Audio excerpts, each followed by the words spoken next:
Hello दोस्तों, आज मैं आपके लिए फूलों की राजकुमारी थमलीना की कहानी लेकर आई हूँ। बहुत समय पहले की बात है। एक महिला अकेली रहती थी, उसकी कोई संतान नहीं थी। वो बहुत निराश हो गई थी कि एक रोज़ वह एक परी के पास गई। उस परी ने उसे एक बीज दिया और कहा घर जाकर इसे गमले में लगा देना। उस महिला ने वैसा ही किया। जब वो सुबह सोकर उठी तो उस बीज में से एक सुंदर जादुई फूल टूलिप उग चुका था। टूलिप की एक पंखुड़ी अध खुली थी। उस महिला ने उस पंखुड़ी को चूमा तो वह पूरी तरह खुल गई और उसमें से एक बेहद सुंदर और प्यारी सी लड़की निकली। वो लड़की बहुत ही नाजुक थी, एकदम फूल की तरह, और वो इतनी छोटी थी कि उस महिला ने उसका नाम थम्बलीना रख दिया, क्योंकि वो अंगूठे के आकार जितनी ही थी। उस महिला ने कहा कि मैं तुम्हारी माँ हूँ और तुम्हें बहुत प्यार से रखूँगी। थम्बलीना भी बहुत खुश थी। वह फूलों के बिस्तर पे सोती और उसकी माँ उसका बहुत ख्याल रखती थी। एक रोज़ वह खेल रही थी तो एक मेंढक की नज़र उस पर पड़ी। उसने सोचा, ये लड़की तो बहुत ही सुंदर है, मैं अपने बेटे की शादी इससे करवाऊंगा। वो थम्बलीना को उठाकर ले गया। उसे देख मेंढक का बदसूरत लड़का बहुत खुश हुआ। थम्बलीना को उन्होंने पास के तालाब में एक पत्ते पर रख दिया, जहाँ से वह चाहकर भी भाग नहीं सकती थी, और खुद शादी की तैयारियों में जुट गए। थम्बलीना रोने लगी और तभी एक तितली की नज़र उस पर पड़ी तो उसने उसे उठाकर फूलों के शहर में छोड़ दिया। तितली थम्बलीना के लिए कुछ खाने का इंतजाम करने गई थी और इतने में ही एक काले झिंगुर ने उसे देखा और उसकी खूबसूरती पर फिदा हो गया।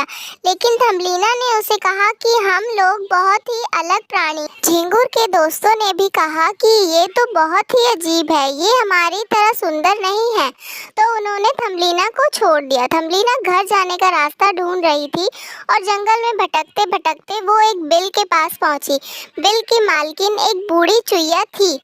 उस चुईया ने थम्बलीना को आसरा दिया, लेकिन बदले में उसे घर के सारे काम करने को कहा। साथ ही एक और शर्त रखी कि चाय के समय थम्बलीना को उसे और उसके पड़ोसी चूहे मिस्टर मोल को कहानी भी सुनानी होगी। इतने में ही वो पड़ोसी चूहा मिस्टर मोल आया और उसने थम्बलीना को देखा। थम्बलीना पर उसका दिल आ गया। मिस्टर मोल ने बूढ़ी चुईया को कहा कि उन्हें एक नया घर देखने चलना है, तो वो थम्बलीना को भी साथ लेकर चल दिए। रास्ते में थम्बलीना ने देखा कि एक चिड़िया घायल अवस्था में बेहोश पड़ी है। थम्बलीना ने उसकी मदद करनी चाही तो दोनों चूहों ने कहा कि इसे मरने दो, इसकी क्या मदद करोगी।